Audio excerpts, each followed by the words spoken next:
So we're in the kitchen today and we're talking about artificial and alternative sweeteners. And you know, we're on a if you're on a low carb or ketogenic lifestyle, we gave up carbohydrates and obviously we're giving up a lot of sugary treats and stuff. But every once in a while we need a little treat. And for instance, what are the kinds of things that I might want a little bit of alternative sweetener in? I do put it in my tea and my Greek yogurt. On weekends, sometimes I'll make cottage cheese pancakes, which are really good, and I'll put a little sweetener in there. For Easter holiday, I made a keto version of a coconut cream pie. But most of the time, and then I would say the other thing I might use it with is when I make barbecue sauce, when I make ribs. I'll make my own barbecue sauce. And so here's what I actually have in my pantry right now. I'll go through them.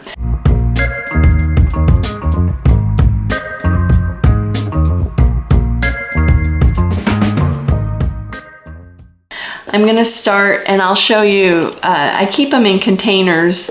I don't always keep them in the packaging that they come in.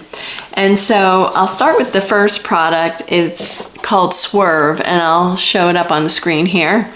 I have two versions currently. I have brown sugar Swerve. My husband actually will sometimes use this as a sweetener in coffee and tea. I use this a lot if I'm making homemade barbecue sauce. The brown sugar gives it that nice taste. It's not bad. I also have the powdered version of Swerve and powdered sugar. And when I make whipped cream, so on top of that coconut cream pie, I took heavy cream and I'll use this powdered sugar to sweeten that whipped cream. So that's the Swerve brand. It also comes in white granulated sugar and maybe a golden sugar, I'm not sure. So the next one, and these are erythritol, straight erythritol. Now let's go to the Lakanto brand. This brand, Lakanto, and I'll put a picture of it up here so you can recognize it in the store. Again, I have it in containers. I have Lakanto Golden and I have Lakanto Granular White. So this is a monk fruit erythritol blend. It's pretty good. I feel the difference between this and the erythritol is that the erythritol is straight sugar alcohol, so it have more of a cooling effect. But it's pretty good. I've used it as well. I don't think it's quite as sweet. Two forms of allulose here. Now this is the Walmart brand. In the summer, keep my husband always keto, I will make homemade keto ice cream. The best keto ice cream I ever made was brown butter pecan ice cream for Christmas. That was amazing. But for this sugar, 1 cup and 1 1/3 cup equals 1 cup of sugar. And this is the newer brand that's out. This is this is plant-based and this says non-GMO. This is non-GMO, keto certified, grain-free as well. This is RX brand sugar. It's blood sugar friendly also. And I know the folks that make this, so I bought it. It's a little more expensive, but it seems good so far. The next one I have that I think I used it once. It said it was perfect for rising. I was trying to make a keto bread and I really haven't used it again since then. It is made up of xylitol, stevia, inulin, beet fiber, seaweed extract, and bentonite clay. Too many ingredients already. I tried it and I've never tried it again. But the main sweetener in there is xylitol. It's the first ingredient. And if you were trying to bake something, you could give it a try. But for 1 to 1/4 teaspoon, there's 4 grams of carbs, so it doesn't come without carbohydrates. So that's why I really haven't used it again. Now I have, this is a pro tip. This brand is called Lily's. The sweetener in here is erythritol and stevia extract, mostly erythritol. And I happen to have chocolate salted caramel and chocolate mint flavor, but their milk chocolate one tastes like milk chocolate. And they have dark chocolate. And again, I'll make a keto mug cake and put some chocolate chips in it. I don't really do it that much anymore. Now that I see them, I'm gonna want one. But I'll taste one just for you on the camera. This is the chocolate salted caramel. And just to give you an idea, 33 chips are 8 grams of carbs, 4 grams of fiber. So 8 grams of total carbs, 4 net carbs. And I go by total carbs. Now they're pretty darn good. How do I use these, or how have I used them? If I make a mug cake, I'll put it in. But if I feel like, I don't know, for some reason I'm craving a sweet at night, instead of going somewhere bad and eat something I shouldn't, I just had 2 of those, and with a cup of tea, it's all I need. It just gives you that little bit of satisfying little taste of chocolate, and that's how I would use them. And honestly, I haven't probably used them for 9 months. I just brought them out because they were there. But for my husband, I try to, I'd rather him take his chocolate in that version than the real version. And now they have chocolate bars as well. And so you take a square or 2 of that chocolate bar and you can make it last with a cup of tea or cup of coffee after dinner, and you're good for the night. That's kind of how we use it here. And then finally, my sweetener that I use every single day, it's Better Stevia by the Now brand. I'll put a picture up.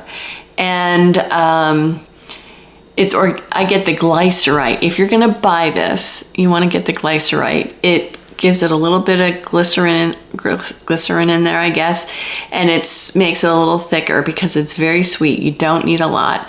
I put a little size of less than a dime on a spoon that goes into my tea every day. I put it in my Greek yogurt, and I'll put a little bit of blueberry on top, or strawberry. I might put the powdered sugar and 1 or 2 drops of this in when I'm making the whipped cream. And when I make the pancakes, I'll put a drop or 2 in the pancakes just to sweeten them up a little bit. You don't need a lot. So this is it's stevia extract. This is my favorite sweetener. So let's talk about the categories of sweeteners. So natural sweeteners, under that category you have stevia, monk fruit, and allulose. They're all made from fruit. Now allulose could be made from fruit or some corn, and but they're all plant-based or fruit-based. They're the ones I stick with. Artificial sweeteners are like sucralose, that's Splenda,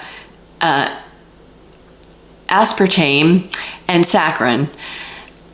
These are synthetic and commonly found in diet foods, but they're not my favorite. I don't drink diet soda anymore, but a lot of them are in diet soda, especially the aspartame and sucralose. And then there's the sugar alcohols, erythritol, xylitol. You got to be careful of maltitol. That's another one that will spike your blood sugar. The xylitol and the erythritol has no effect on your blood sugar. While technically found in nature, most of the time they're made and typically produced industrially. So let's talk about taste now. Allulose is supposedly the one that tastes most like sugar. And I think that's true. I don't think it's as sweet as sugar, but it's pretty close to sugar. And it has, it's excellent for baking. So some people, initially I did, when I first went on keto, I would make egg white bread And when you just use egg whites, the bread, it looks white. But if you put 1 or 2 tablespoons of allulose in it, it will make the bread look brown. Okay, like the bread browned in the oven. So allulose is good for that. It's excellent for baking, minimal impact on blood sugar, but relatively expensive. Erythritol is mildly sweet with a noticeable cooling effect. To me, that's the first thing I notice. It's like you're almost having like a mint gum. You have that cooling effect. And they probably, I just realized this now, they probably put some kind of erythritol in gum just to give you that effect. But it does not affect your blood sugar, so that's the positive thing about it. But it's relatively expensive. And then stevia. Stevia is in here in my glycerite, and this is sweetened with stevia as well. And we said erythritol, that's a blend. But stevia, you can get it in the packets for like your tea and coffee. I get it in the liquid form. It's very sweet, plant-based, but can have a bitter aftertaste and licorice notes. Other stevia, I had noticed that. I feel like this is the best tasting one as well. And then finally, monk fruit is smooth and pleasant, especially if it's blended with some other sugars like the monk fruit and the erythritol. A lot of times if you combine some of these artificial sweeteners, you'll get a more rounded flavor. It's low glycemic, meaning it's not gonna push your blood sugar way up, but it's also more expensive. Now, sucralose is very sweet and stable. That's the Splenda, but often sold with high glycemic fillers like maltodextrin. So maltodextrin or dextrose is sugar. It's going to put your blood sugar up. But sucralose, for most people, will not. That's what I used prior to stevia coming out. I noticed I got headaches from it once I got away from it and started using it again. And then maltitol is another sugar alcohol, but this one does raise your blood sugar, and it's in sugar-free treats. All the chocolates, sugar-free chocolates, have maltitol. And I remember once my brother-in-law got sugar-free gummies and ate the whole bag and had explosive diarrhea from it. We laugh about that to this day. So in a lot of the sugar-free candy, they're using maltitol, and that puts your blood sugar up. I feel like that's false advertisement, especially if you're diabetic. I think it causes harm. Let's take a look at what these sugars are made from. So stevia is extracted from the leaves from the stevia plant. It's used traditionally in South America. Now, monk fruit is derived from a small melon native to China, and the sweetness comes from compounds called moghrosides. And I think it's pretty good tasting, and it's one of the natural. Stevia and monk fruit are natural, and allulose, again, are natural. Allulose is found naturally in fruits like figs and raisins, but most of the time, and corn, most of it is commonly processed from corn. But you'll see on both of these packages, it's non-GMO corn, and it has really very little or no effect on your blood sugar. Now, erythritol is a sugar alcohol, and that's from fermented corn or birch bark. Who knew? Birch bark. Sucralose is a modified sugar molecule created in a lab. Okay, not my favorite. Aspartame is a common compound from 2 amino acids. I'm not a fan of that. To me, that's really sweet. And then you have maltitol and xylitol. Xylitol, there's a little sugar effect, blood sugar effect. Like I said, for 1.5 teaspoons, there's 4 grams of carbs, so I'd be careful with it. And maltitol also, we talked about, puts your blood sugar up. And the reason why we don't want our blood sugar to go up is that it elevates insulin, and when you get hyperinsulinemia, that causes you to store fat. And we're trying to prevent prediabetes and diabetes or or we're trying to reverse them wherever you're at. But this is made again from, the sugar alcohols are made from corn or from birch bark. Some of these have been in use for over a century. Saccharin, for example, dates back to the 1800s, believe it or not, and others like allulose just recently entered the market. So the benefits, stevia and monk fruit have antioxidants and anti-inflammatory properties, so that's a positive. Xylitol actually helps support oral health, and that's why you'll see it in sugar-free gums, and it may help reduce cavities. Allulose, shown in some studies, they're finding more out about this, but it seems to make you more insulin sensitive, which is a good thing. And it improves gut health. And what I and my husband noticed with it is that when we I make ice cream, because it keeps your ice cream soft. So I would not use a sugar alcohol if you're making homemade keto ice cream. That the alcohol makes it get like ice milk.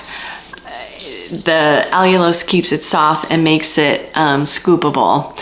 So we have a Ninja Creamy, and in the summer when it's hot and my husband's like, let's go for an ice cream. I'm like, I'll make ice cream. And we got that last summer, and it was very helpful.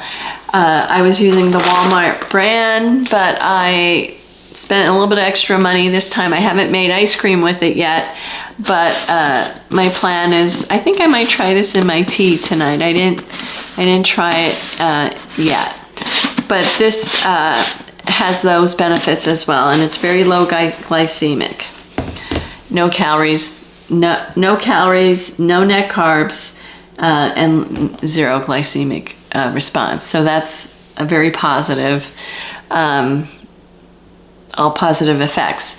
Now the drawbacks, again, maltitol is going to raise your blood sugar, cause gas and bloating, as my poor brother-in-law found out the hard way while he was driving.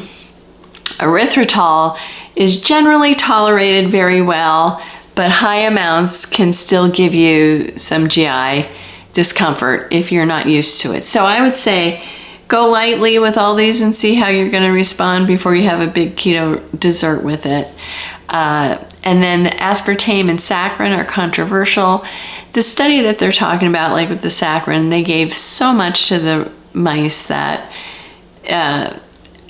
for us to ever consume that ratio to our body size is probably unlikely.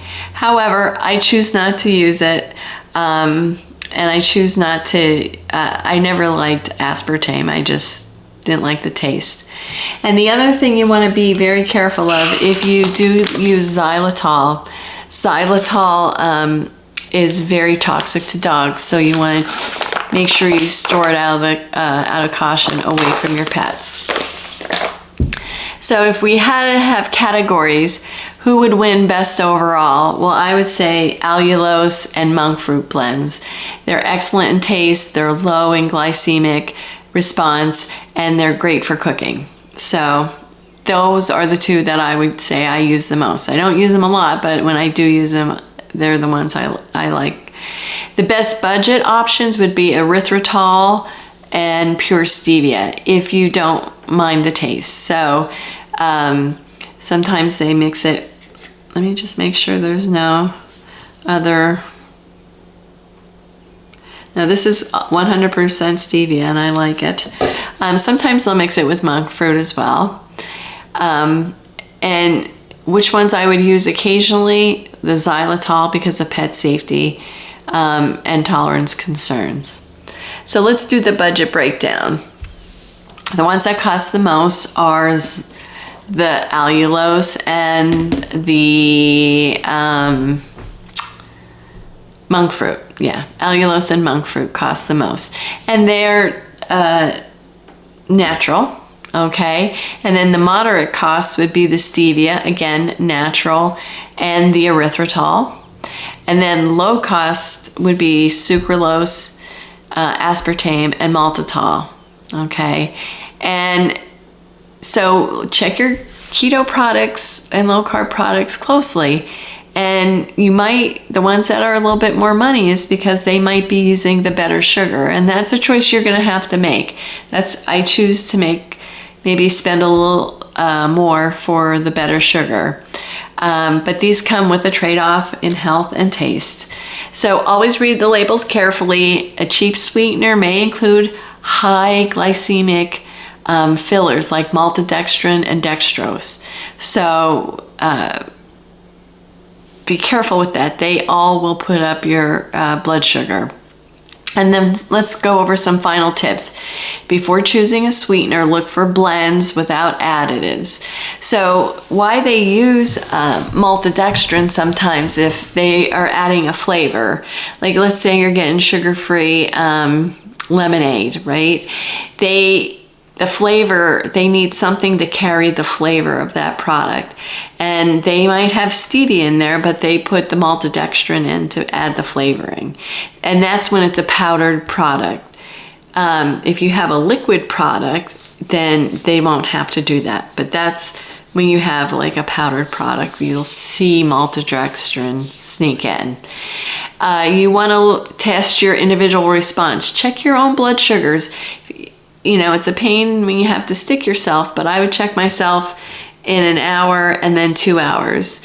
Because if you're pre-diabetic, your blood sugar might stay the same or might go up a little bit.